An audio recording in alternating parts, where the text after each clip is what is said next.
Shahriz opa, qaysi sabablardan yuzga ugri chiqadi? Misol uchun, yuzimga har kuni tonalka surib yursam. Tonalka silikonli bo'lsa, ugri chiqadi. 10-o'ringa qo'yaman.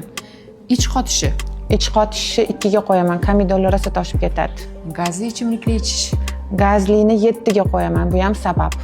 suv ichmasachi, Suv ichmasa 8ga qo'yaman. Ich qotishga olib keladi.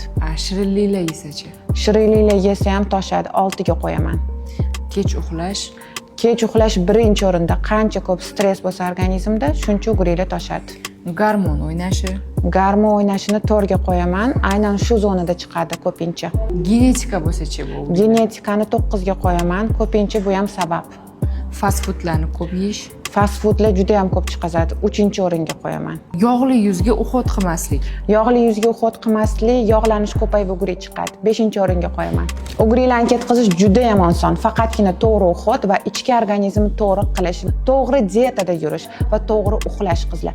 Agar yuzingizda ugri bo'lsa, обязательно to'g'ri sostavli uxotlar ishlatinglar va bizga podpisatsiya qilib qo'ying.